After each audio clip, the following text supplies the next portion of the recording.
everyone, and thank you for joining me again for yet another amazing discussion with somebody that I value tremendously. And I'm so grateful that Miss Rueanna Haynes, a fellow Trinidadian, is here to join me for this discussion.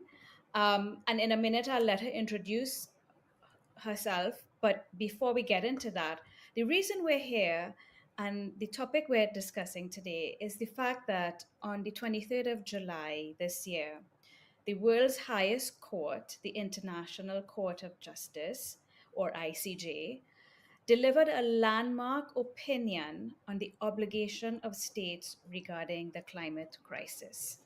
And this was spearheaded by a country very dear to me, Vanuatu, which is the most at risk country to natural disasters on Earth. And so this is what we're here to talk about today. And this is what Ruana is going to tell us all about. Ruana, welcome. Thank you so much for joining me. Hi, Mala. Thanks so much for the invitation. It's great to see you. And yeah, I'm very happy to be here to contribute to this discussion in any way. Um, Maybe I'll start by introducing myself Yes, for please your tell us who you audience. are, what you do, what keeps you up at night, that kind of thing. That list on what keeps me up at night is long, so maybe I'll abbreviate it. But yeah, so my name is Ruana Haynes. At present, I am the Director of Climate Analytics Caribbean and the Head of Diplomacy for Climate Analytics Global as an organization. And I have been working in the climate change field for the past 15 years, maybe a little bit more. And I've played various roles in that time. I began my career as a Trinidad and Tobago diplomat, serving in the Ministry of Foreign and CARICOM Affairs as it was at that time, and then being posted out to the permanent mission in New York, where I followed a number of issues, including sustainable development and climate change. And so I would have been around when, as an international community, we were working on the UN Sustainable Development Goals as well as the Paris Agreement.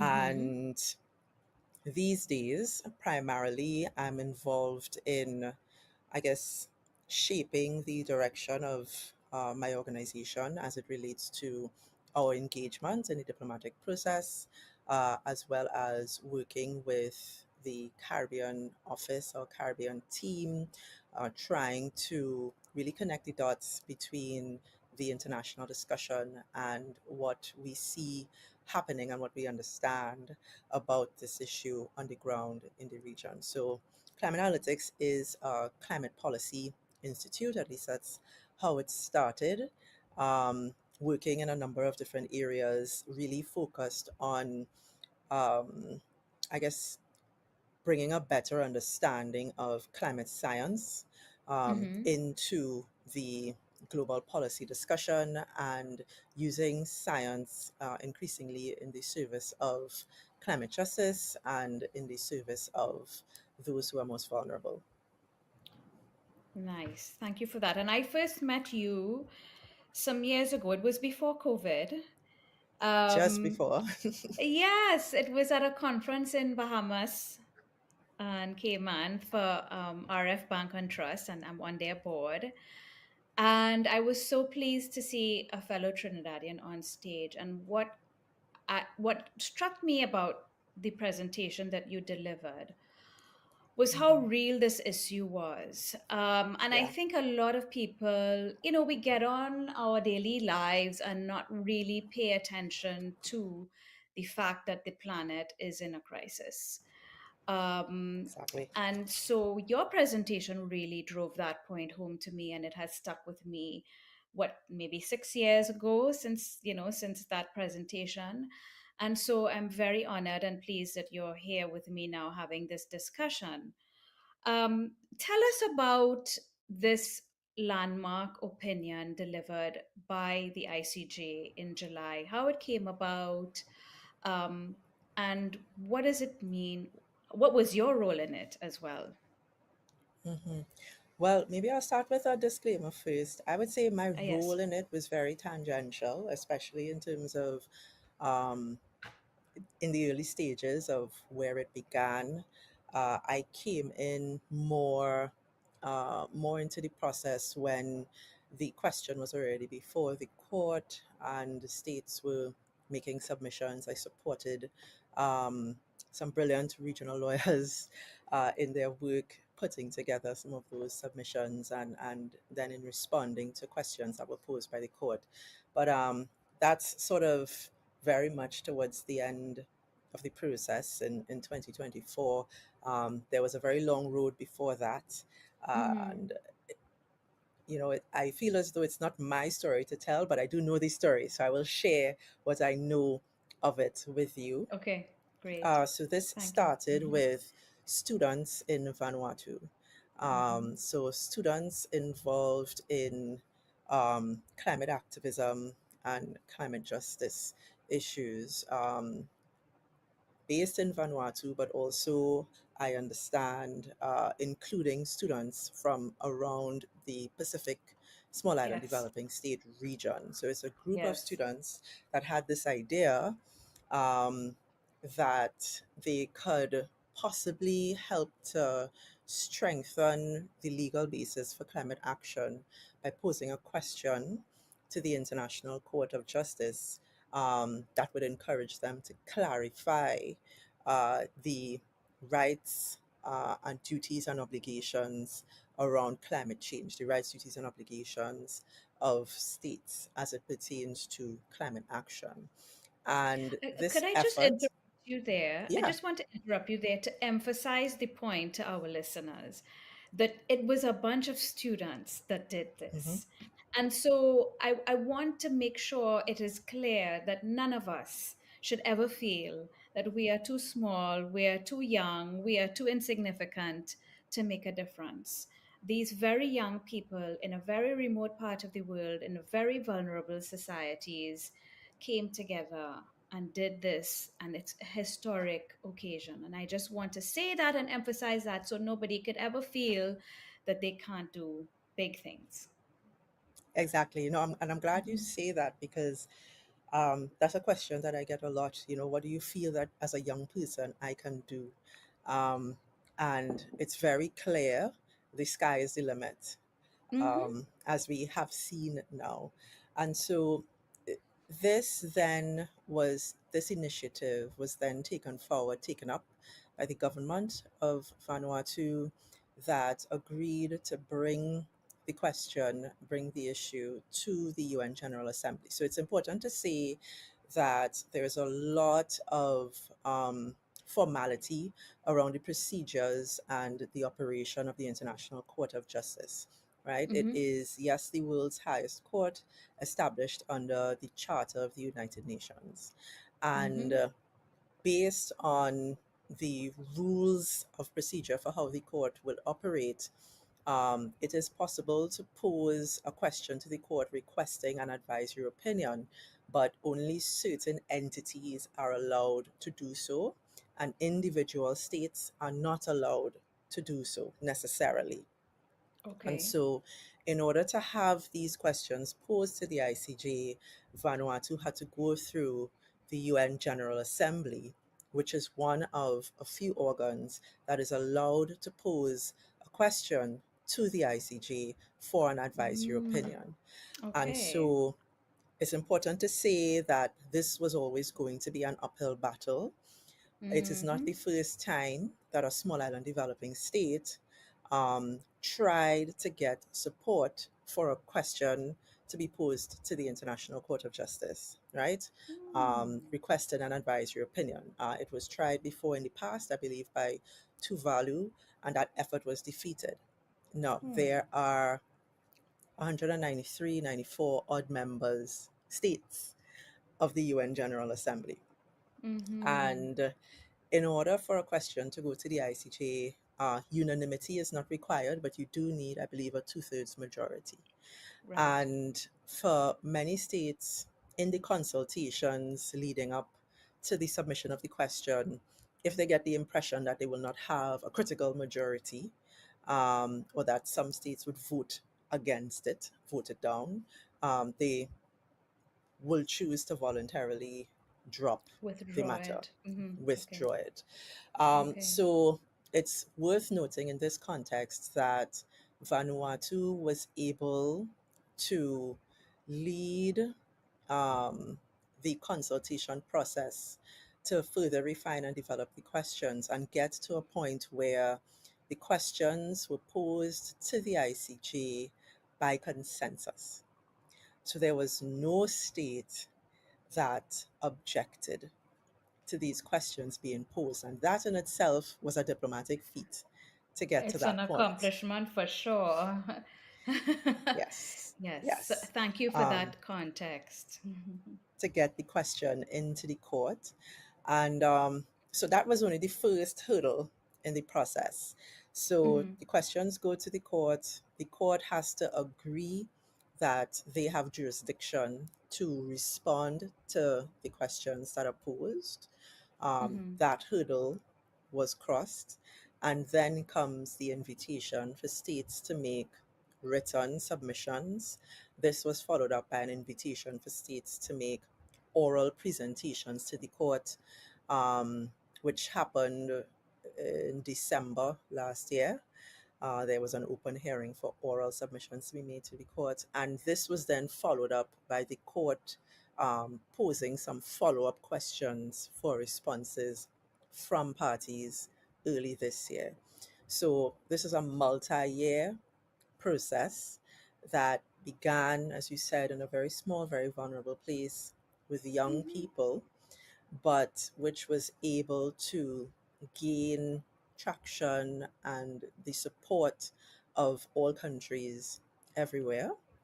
And I will say that there was a lot of coordination and collaboration happening amongst small island developing states regions. So even though this was seen very much as a Vanuatu and then as a Pacific initiative, there was a lot of outreach and knowledge sharing and mutual capacity building happening across the Pacific and the Caribbean. And there was a full endorsement given by CARICOM heads of delegation for this process on the road to where we are now. And that was also extremely important to have. Right. And so all of this landed us in a place where, and I wrote about it in the editorial of my most recent monthly report. And I just want to read some of the key elements that I pulled out here. And of course, you're here to correct me if I've misinterpreted or misstated anything. But I just want to give a little bit of a summary. One of the things that struck me the most is that basically the ICJ said that all states have an obligation to adopt measures to mitigate greenhouse gas emissions, to adapt to Hmm. climate change, and to cooperate with each other to achieve the underlying objective of the UN Climate Change Convention, which is in essence preventing dangerous human interference with the climate system. To me, that was significant. Also, all states have obligations under international human rights law to respect and ensure the effective enjoyment of human rights by taking necessary measures to protect the climate system and other parts of the environment. Hmm. Um, the third thing I want to say is it said here that all states have a duty to prevent significant harm to the environment by acting with due diligence and to use all means at their disposal to prevent activities carried out within their jurisdiction or control from causing Hmm. significant harm to the climate system and other parts of the environment. In accordance with these countries' common but differentiated responsibilities and respective capabilities. So I just want to highlight those three things. We all have obligations to mitigate and to adapt to climate change. Hmm. We have obligations to cooperate each with each other in good faith to achieve the underlying objective of preventing dangerous human interference. It is now an obligation under international human rights law to do these things, and also that different countries have common but differentiated responsibilities, meaning that, we say in Trinidad, Gopal luck is not Sipol luck, right? So, similar principle. What you can afford to do and what is within your capacity to do as a, let's say, a large developed country is not the same as a country like Vanuatu or Mhm. another Caribbean country. Those three things for me really stood out. And I just want to ask you, what were the things that struck you the most, and tell me how you feel about the outcome. Yes, thanks for that, Mala. I think those three issues that you pulled out are very much at the core of the opinion that the judges have delivered. But maybe I'll pull it back a little bit just for the audience so that we could consider what the Hmm. questions were. What were the questions that were posed to the Oh, yeah, court yeah, yeah, for that sure. would have I put, resulted in this I type went of and bypassed that response? very important step. So yes, thanks for pulling me back. Yeah, no problem, no problem. But yeah, the questions for my response, I think the questions provide important context. So the Hmm. court was essentially asked, having regard to a range of different sources of international law, including the Charter, the International Covenant on Civil and Political Rights, the Covenant on Economic, Social, and Cultural Rights, the Paris Agreement, the UN Framework Convention on Climate Change, the Convention of the Law of Sea, Declaration of Human Rights, etc., etc., general principles of international law. With regard to all of these different sources of international law, firstly, what are the obligations of states under Hmm. international law to ensure protection of the climate system and other parts of the environment from man made emissions of greenhouse gases for present and future generations?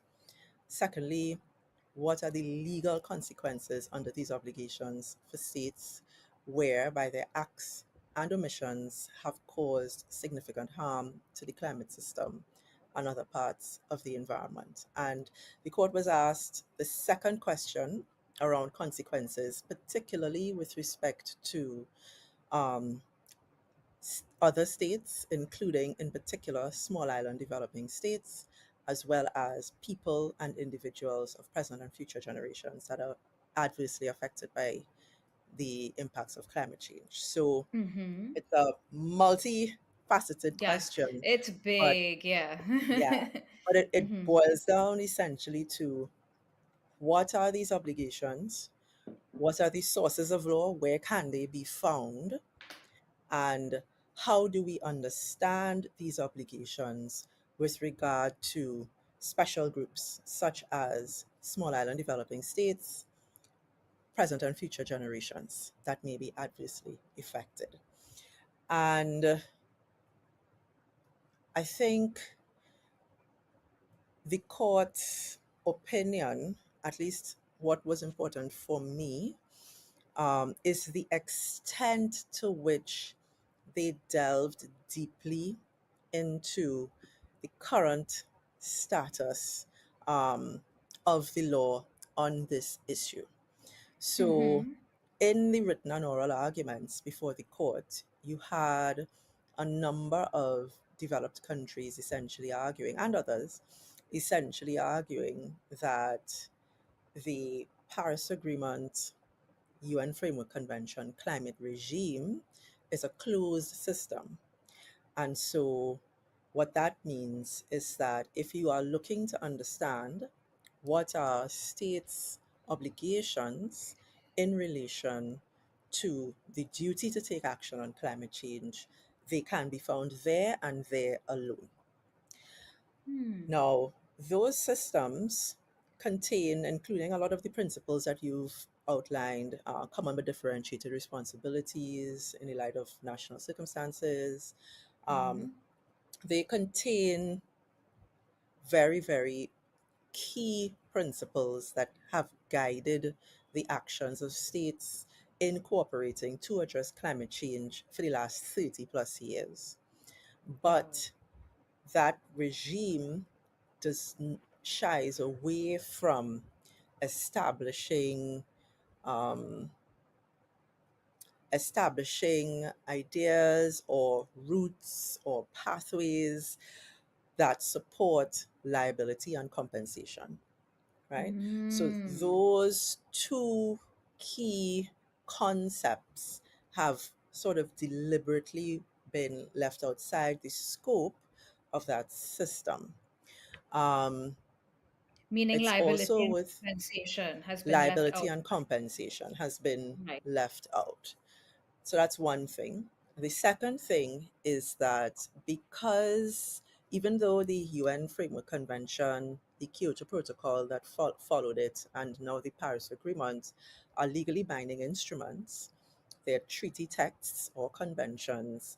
Um, the Paris Agreement, in particular, is what we call a bit of a hybrid because it contains both top down legally binding elements as well as bottom up um, politically persuasive language, which isn't necessarily legally Legally enforceable, binding. Okay. right? Okay. So the Paris Agreement is in itself a hybrid. I mean, many international treaties are, they contain sort of a mix of obligations. So you have obligations where parties shall do something, which are normally understood as legally binding, but then you may have obligations where parties could, may, or should do something, which are less clear.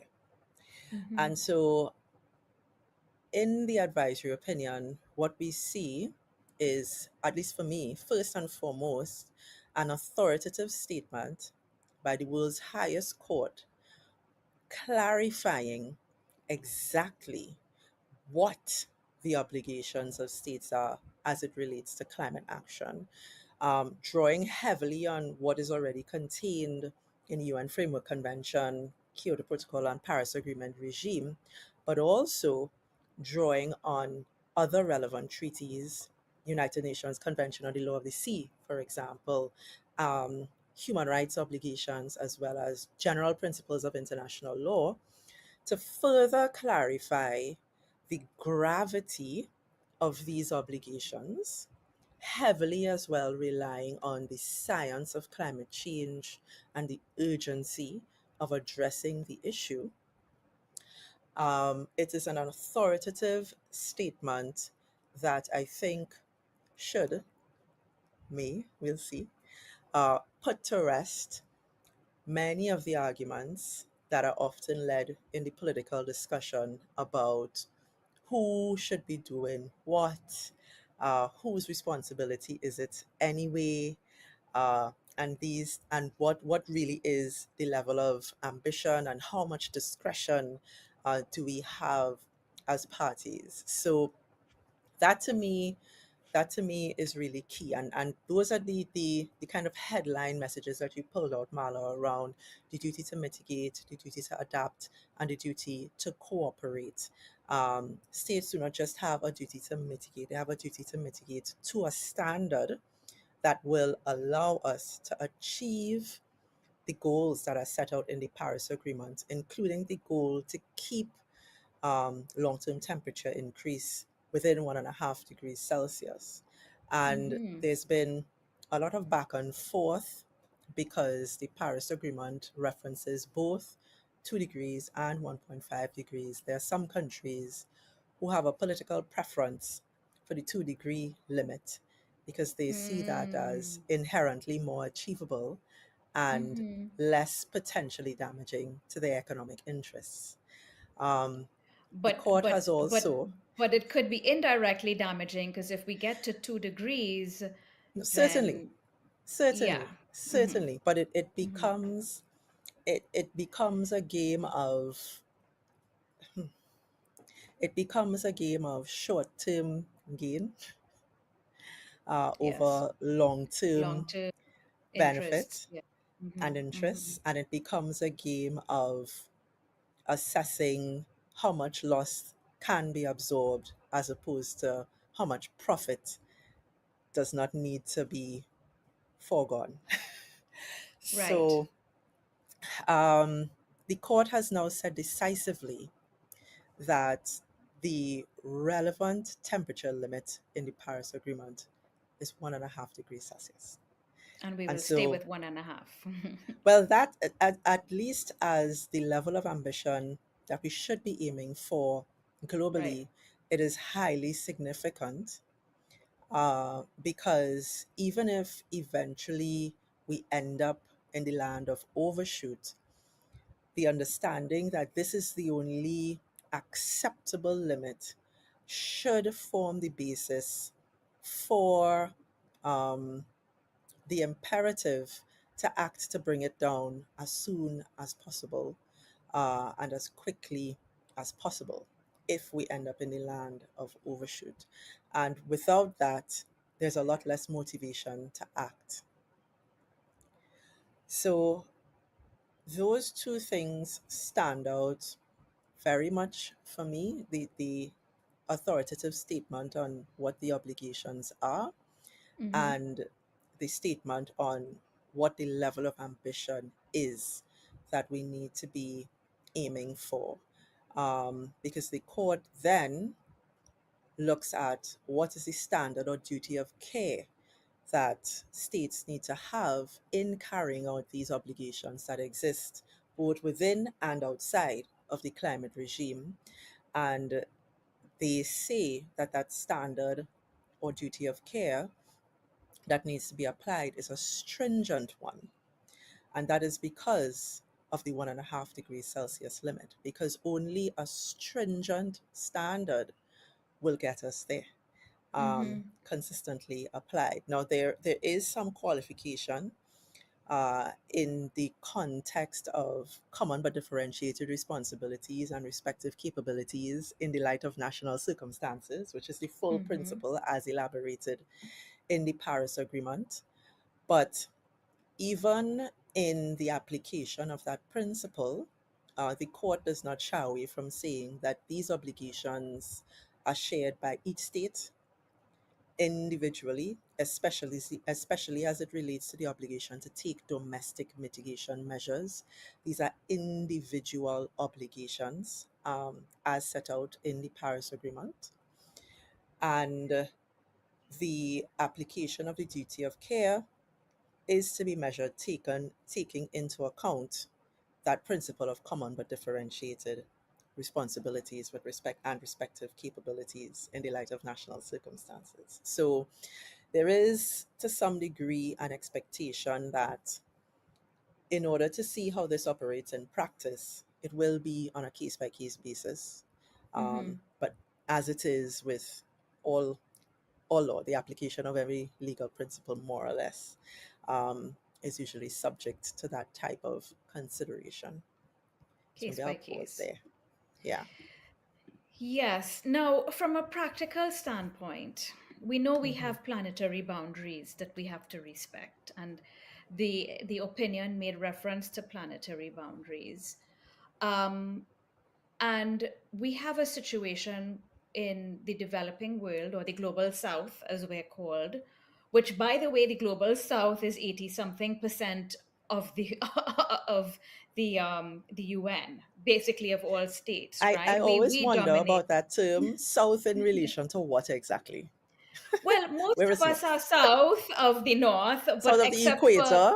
yes, except for, like, Australia and New Zealand and so on. But It is I actually arbitrary. prefer, it is not geographically, there's some, but I prefer that term versus developing. And I so hate the Mm. term third world. Like, come on, you know. So, of all the terms, I feel like the global south is, The I global suppose, majority.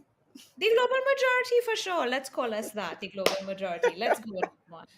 Good, Ruanna. So, what I was getting at was, so we have planetary boundaries, and Yes. we have the global majority of countries that are in a situation where they have development needs. What do I mean by that? Hmm. Where, for example, in Guyana, people come down on Guyana now for drilling its oil, but Guyana will soon get to 1 million barrels a day. And what is that going to do to the planet? Hang on, isn't Guyana and all the Guyanese people now and future generations, aren't they just as entitled to live lives with a certain standard of living and a certain level of well-being, education and healthcare and infrastructure that, let's just say, those in the UK or the US or Canada that were able to industrialize and develop many, many years ago, and without this constraint of planetary boundaries over their heads when it was their turn. And I think absolutely we are all entitled to a level of development and a level, however you define development. Now, so we have that consideration, right? That we have countries where you're trying to raise your literacy rate, you're trying to raise, the standard of education in your country, the standard of healthcare in your country. And so you have to respect these planetary boundaries as well as trying to achieve all of these things.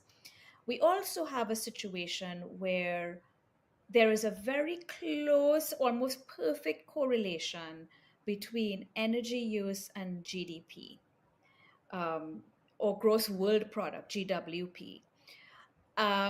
Whereas we were told the energy intensity of GDP was declining, it's actually not declining. There are little fluctuations over time, but generally there's a very tight correlation. What does that mean? It means if these countries that want to develop, um, like I just mentioned, they're going to have to use energy, right? To lift their GDP and to lift their people out of poverty and underdevelopment. This opinion talks about respecting these limits, this 1.5 and planetary boundaries and so on. But the point I wanted to argue or want to discuss with you is how do you feel about the practical implications of a country like Guyana, even like Trinidad and Tobago, where we are from? I don't know if you saw a couple of days ago that our government signed a deal with Exxon where they gave them this very big, I think it was the amalgamation of 7 blocks, but a very big block offshore of ultra deep water. They give them rights for ultra deep water exploration. I think it's over 2 kilometers deep, this water, about 2.5 kilometers deep, which is deeper than Guyana. But they expect that they will find oil there and likely produce it. So the question I have and the issue that in my head, as an economist and somebody who regularly, advises governments and policymakers as well as the private sector, what do we do? How do you bring those two competing interests together? Development needs on one hand, planetary boundaries and 1.5 degrees on the other hand. Talk to me about what that means in a practical sense in terms of solving this problem, if you can. I mean, this is always the $1 million question, right? Of I would course. tend to dispute that development means, or that there is this necessity for the use of fossil fuel energy in order to facilitate development. I would tend to dispute that Great. there is an inevitability that you cannot develop without over reliance on fossil fuel energy. Um, Hmm. I would dispute this on a range of bases, but one of the issues I think that I would raise is that and we've seen examples of this where it's not every resource rich country that decides to exploit these resources that Absolutely. has then been able to inevitably pull their people out of poverty, that has inevitably been able to guarantee their people, you know, a higher standard of living and guarantee their human rights. Our country is a right? perfect example, right? We've been So exploiting oil and gas for over 100 years. so Yeah. So our so country is a so perfect example. I would dispute that it is there is a Yep. level of inevitability around that. Agreed. Agreed. Agreed. I would also say that there's so much to say. Um, there are many competing interests here naturally, Mm-hmm. uh, Mm-hmm. temporally as well, right? Mm-hmm. There's short term benefits of taking the well traveled route. But I think those benefits are shrinking, and the shrinkage of those benefits will accelerate as we get deeper into the climate crisis. Crisis. Um, Yes. Mm-hmm. we Mm-hmm. are in a crisis at this time, even though We are. some refuse to recognize or accept that. We are Mm-hmm. deep in a climate crisis at this time. And so I would imagine that from that perspective, different choices need to be made, and different options need to be explored. But this is, I think, 100%. Mm-hmm. separate from the question of, for example, the role that historical responsibility plays in understanding who needs to do what when. Um, Agreed. and it's separate, a bit separate from uh, issues around what we mean when we say differentiated responsibilities and respective capabilities in the light of national circumstances, because national circumstances vary quite a bit. And Yep. even in the court's advisory opinion, they do speak to this question of um, the historical responsibility and what exactly, well, they mention it. I should say they don't go into great It's detail, okay. even though Yeah. one of the judges in a separate opinion does lament the fact that the court did not go into as much detail as they should have in Mm-hmm. configuring how exactly we are to take these issues into account and how exactly we are to interpret the application of the common but differentiated responsibilities with respective capabilities as a principle. Let me just Yes, ma'am, interrupt Hajra. you there, please. What I want to do is I just want to read an excerpt that gives an idea of what this historical obligation looks like. So, data from the Global Carbon Project illustrates that between 1750 and 2021, the global north accounted for, or the global minority, given what we just discussed in terms of terminology, accounted for over 70%, 70% of cumulative carbon dioxide emissions. According to the Lancet, as of 2015, the USA was responsible for 40% of excess global carbon emissions. The European Union was responsible for 29%. The G8 nations, which is the USA, and the EU, Russia, Japan, Canada, were together responsible for 85% of excess global carbon emissions. Countries classified by the UN Framework Convention on Climate Change as Annex 1 nations, which is the most industrialized nations, were responsible for 90% of excess emissions, and the global north itself was responsible for 92%. So, in other words, us in the global south, we are 8%. Right? Just to Yes, give a sense of the stark distinction between that historical obligation. yeah. So historical responsibility is there and it's relevant. Even in the Paris Agreement, it speaks to certain countries taking the lead, especially as it relates to issues of mitigation. And whereas we've seen some countries, particularly in the European Union, try to step up in Mm-hmm. this way, certainly that has not been uniform across the board in looking at countries that we would normally classify as developed. And, Mm-hmm. you know, as is very evident right now, we have some very large neighbors who actually have been going completely in the opposite direction. Opposite direction, Um, yes. So just for context, the EU, for example, is aiming to be net zero by 2050, um, whereas the US has, I guess, abandoned that road completely. right. So, Mhm. so the lay of the land is complex, Yes, and I think so there is scope to say that countries with more responsibility need to move further, faster, and there is scope for political pressure to continue to build in order to get that response, yes, right? At the same time, though, the 1.5 degrees as a limit is actually a physical limit.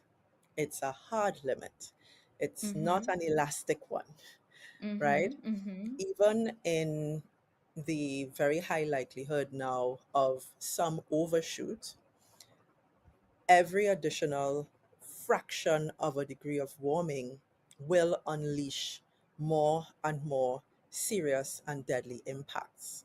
It Yeah, is a one to one, yeah, and it is not um, something that, you know, this is the science. This is a hard limit.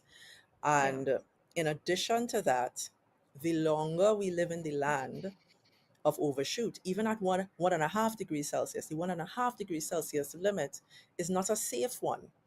It is not a safe one, It's right? a limit. It's It's the it's a outer limit. limit. It's the Mm-hmm. outer limit. It is the Maximum. guardrail. Mm-hmm. Exactly, the maximum Mm-hmm. guardrail that we think we can still continue to preserve life on the planet with, that we think we can still have people that live in very vulnerable places be able to carry out their lives with dignity. Human dignity can be guaranteed, that civilizations that are thousands of years old in the Pacific will not be forced to relocate, right? That Yes. is what 1.5 is. And Not just in so, the Pacific, right here in the Caribbean. no, I well, don't know of if you course. know, but in the Cayman Islands, their highest point is their landfill. Yeah, You yeah, know, of the Cayman course, of Islands course. would be flat, would be underwater just as much as the Pacific. So yeah, Sea it's level real rise there. is a Hmm. reality. But Absolutely. when I mentioned the Pacific, I was speaking more in terms of civilizations and the actual societies that have lived in those areas for such a long time, Thousands with of their own years. Yeah. distinct, yes, with their own Yeah. distinct cultures and all of these Hmm. things that are tied to the land. It's tied And to to the the land. sea. Hmm. Exactly, who Yeah. don't Yeah. want to leave, right? Yeah. Yeah. So it's sea level rise is a threat, and it's increasingly immediate. So in that context, it's, I think, really urgent and incumbent on us in Trinidad and Tobago, throughout the region, in any vulnerable developing country, to have the difficult conversation to weigh the idea of short term development gains against medium to long term destruction. Survival. Or It's, survival. Yeah. I don't know. Yeah. Yeah, and I'm not sure that that reckoning and that level of conversation is happening. There is no amount of money, there is no amount of money in the world that will be able to save our societies beyond, if we end up in the land of high overshoot beyond Yeah. 1.5 degrees Celsius, right? If we end up in a high overshoot scenario, 1.7, 1.8, 2 degrees is unacceptable. So those conversations really need to start happening, and I'm not sure that they are. One, and two, it's very clear now from the advisory opinion that human rights have an important role to play. Absolutely. And civil and political rights, economic and social rights. And human rights have now, especially the human right to a healthy environment, has now been integrated into this conversation. There's one particular judge in their separate declaration who is lamenting that the scope and application of the right to a healthy environment wasn't fully expanded upon in Mm-hmm. the consensus opinion, but enough was said to make it clear that regardless of historical responsibility or contribution to the overall problem, when it comes to duties and responsibilities of a state to their own people from a human rights point of view, there is no shield in place for them Mm-hmm. as it relates Mm-hmm. to that. And I think that also needs to be considered, especially when you think about the fact that the court has said that there are acts and omissions by states that can constitute internationally wrongful acts as it relates to how we understand whether or not they're meeting their obligations to address climate change. And they've included as a potentially wrongful act, as a potentially wrongful act, um, fossil fuel subsidies as a Right. potentially internationally wrongful act because of how much it can undermine the global effort to stay within 1.5 degrees Celsius. So, as much as historical responsibility is highly relevant and still important, and an important principle that needs to be applied to push countries that are more advanced, that, have better credit ratings or will get billion-dollar loans in spite of their credit ratings, to go further much faster. Um, that really does not act as a shield for the legal responsibilities of every country, even those that are small and vulnerable. So, two things you mentioned there that I want to pick up on. You talked about fossil fuel subsidies, and as you know, in Trinidad and Tobago, Hmm. our electricity is subsidized, Hmm. which of course is natural gas, mostly natural gas generated. So that's something our government is going to have to think about. Hmm. Now, you mentioned as well, there's no amount of money if we overshoot 1.5, there's no amount of money that will save the planet. But I just want to share with the audience that when you think about this 1.5 and what does it mean, and you juxtapose that against the development needs, as I discussed earlier, that we all have the right to develop and to live a certain standard of living and well being, what does that mean? Now, the UN has calculated that we need an additional 1.8 trillion US dollars annually to address the climate crisis, and um, we also need 1.2 trillion US dollars annually to achieve the sustainable development goals. So Yes, that's roughly 4 trillion, right? That I saw somewhere else, the UN said we need to see this 4 trillion US dollars a year, not as in an inachievable number, because hmm, according to the Tax Justice Network, for example, in 2022, global military spending reached 2.2 trillion. And to your point earlier about fossil fuel subsidies, in 2022, fossil fuel subsidies totaled 7 trillion. yep, So this 4 trillion additional that we need every year to address the climate crisis and keep us within 1.5, but also as well as to achieve sustainable development goals, which by the way is for everybody, not just the global south. We just need exactly, 4 trillion, right? So it is not by any means unachievable if we would stop spending 7 trillion every year on fuel subsidies, and if we will stop spending 2 to 3 trillion a year on war, basically. So it is absolutely achievable.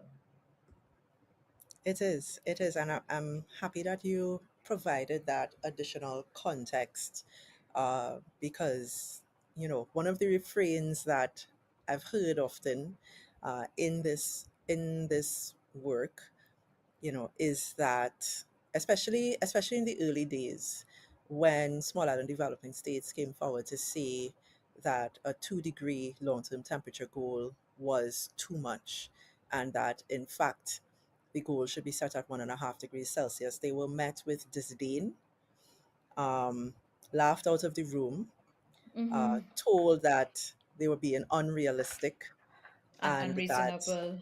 and unreasonable, and that ask, that request would destroy the global economy. Right? That was the refrain. That was the refrain. Um, Yeah, and some countries still like to try to bring up those lines of argument. But I want to read something directly from the advisory opinion on yes, fossil please. fuels in particular.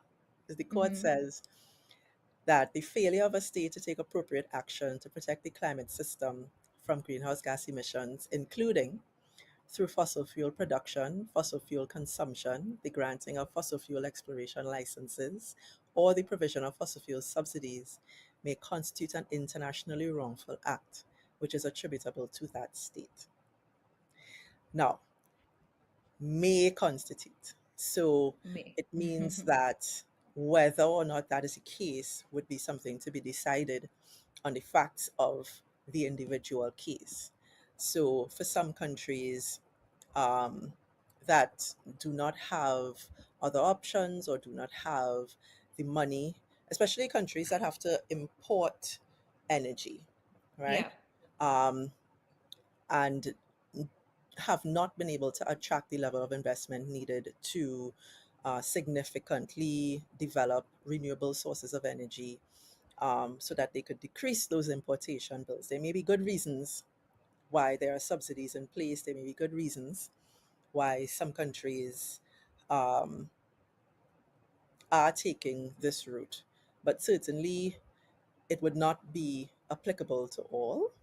hmm, And certainly, even if we think about historical responsibility, yes, we can say with some degree of certainty um, that it was the industrialization that took place in the 1900s, the early 1900s, late 1800s, that landed us in the position that we're in now. But time does not stand still. yeah, And the marker for historical responsibility inevitably must shift eventually. yeah, yeah. And so, the question would be, with this clarification of the type of activity that could constitute an internationally wrongful act, why should any state, in weighing its um, options for development, err on the side of potential liability? Well, and I think Trinidad and Tobago definitely, given that it's what 100 and what 10 or 15 years that we've been exporting oil and gas, certainly we would be one of those small island developing states faced with this question, right? Even if we've not been independent for all that time, so some of that could be attributable to, say, the UK when we were a British colony. It's still a question we would have to face. Yeah, time does not stand still. And so, historical responsibility is a shield with many holes in it, that eventually is expected to disintegrate. Um, but perhaps before that happens, there would be so much inundation happening as a result of sea level rise, as a result of the disappearance of coral reefs, which provide such an essential barrier for coastlines from, wave action and sea level rise in particular. Um, that maybe the question will become a moot point, because at that stage, I Everybody will guess, have to take action. well, one would hope, but I mean, Marla, to be honest, like we are in those dire circumstances Yeah, now, and the the sluggishness in the response, um, the way that interests aren't being properly weighed. It continues to surprise me. It continues to surprise me. I ask myself the question: what more needs to happen? How many more need to suffer? I don't know. Well, I think we can take comfort that at least we have this opinion now, right? And it's been a long road, but we're here. So I feel like that's still good progress, and we have this document, this opinion that provides, as we've been discussing, all kinds of good progress on this front.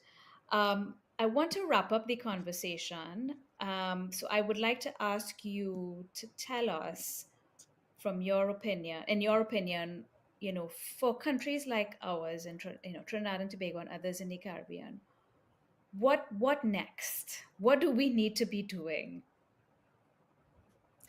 There's so much that has already been done Hmm. that needs to be taken further. Hmm. uh, throughout the region, um, there's been very many assessments on the feasibility of different types of renewable energy and different approaches. In some islands, that has now been transformed into a very, very ambitious short-term goals around renewable energy expansion. So they've Hmm. gone beyond policy and they're now into implementation. I think Trinidad and Tobago still has a lot of ground to cover there. Um, Also with so much potential if you think about hydrogen, green hydrogen, and the role that that could play. Um, Hmm. there's a lot that still has to happen in the context of adaptation, in the context of simply preparing our people to be able to deal with what we're now faced with. And that requires um, lots of education, but also lots of capital as well to protect critical infrastructure, to perhaps internally even relocate um, infrastructure, people that are living in areas that are very, very much under threat already, and those areas do exist in Yep. our islands. So I feel as though the government has certainly begun the process. For some of this, there is a national adaptation plan in place, for example, but implementation is what is needed. So I would say the what now the what now would be to take the steps that need to be taken to put policy into action, Hmm. because we do have a lot of policy in place. And we recently had the approval of the new climate change policy. It needed updating. It's been updated. Um, so there's work to be done to actually put existing policy into action, and there's work to be done to to catch up with where the rest of the world is now, because renewable energy costs have been dropping, and dropping and dropping and dropping drastically over the past few years, to the point where in some instances they're even competitive with coal, which is the cheapest form of fossil fuel energy. And there really is very little reason why we should not also be riding that wave, especially when there is so much to gain, for many of our industries here, thinking about the application of carbon border adjustment measures, for example. I know this is Right. something you've spoken about and talk a lot about. Um, but yeah, there is opportunity. It's not all it's not all Banya belt Yeah. No, no, no, stringency. no. There is so much opportunity in this space, Absolutely. that I think we need to do a better job of recognizing and taking advantage of. Agreed. Agreed. And the private sector certainly has, I think, is increasingly awake to these opportunities in the Caribbean, thankfully. Ruana, I cannot thank you enough for your time and for sharing your expertise. and for patiently explaining things. I always say to people, explain to me like I'm an 8-year old, because that's, the reality of those of us who are not experts in this field. That's how we need it. And I really appreciate that you've taken the time and you've explained this so well. And I really hope to have you back. I last heard you speak, like I said, about 6 years ago. Hopefully, in the next 5, 6 years, you and I will be having a much different conversation, talking about how much progress we've made. Right? I hope so. Thanks so Um, much, Mala. Thanks for the opportunity. thank you, and looking forward to having that conversation with you in the next few years and talking about all the progress we've made. Thanks again. So, thank you all for paying attention. And we've had an amazing discussion with Miss Ruano Haynes, who's, by the way, also Trinidadian. And in terms of just summarizing what we've been discussing, of course, Ruana outlined for us the main findings in this landmark case at the ICJ, the world's highest court. And what is very important about this particular ruling that the ICJ made. It's the first time that any court, let alone the world's highest court, has decided that countries have specific obligations as it relates to the planet and as it relates to the climate crisis. And in trying to make sure that as we go forward, all of our policies and the way that we manage our economies do so with planetary boundaries in mind, especially the fact that the ICJ found, which is this is a very important element of their findings, that all states have responsibilities. We have joint and shared responsibilities, but we have differentiated obligations. In other words, different states have different obligations. So, small island developing states, for example, who actually are not the world's largest contributors to carbon in the atmosphere and therefore to the climate crisis, we have a different level of responsibility than those larger countries that have demonstrated, we can demonstrate with the data that they've contributed to the carbon in the atmosphere. So these are very important points to note. I think the call to action that I would want to share with you is to ask your government, what is it that we're doing towards adhering to the obligations that the ICJ has decided that each of us have as nation states?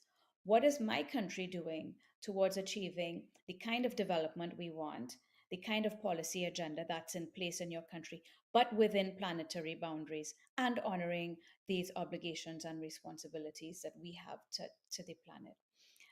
Thank you for paying attention to our discussion, and we look forward to seeing you again. Thank you.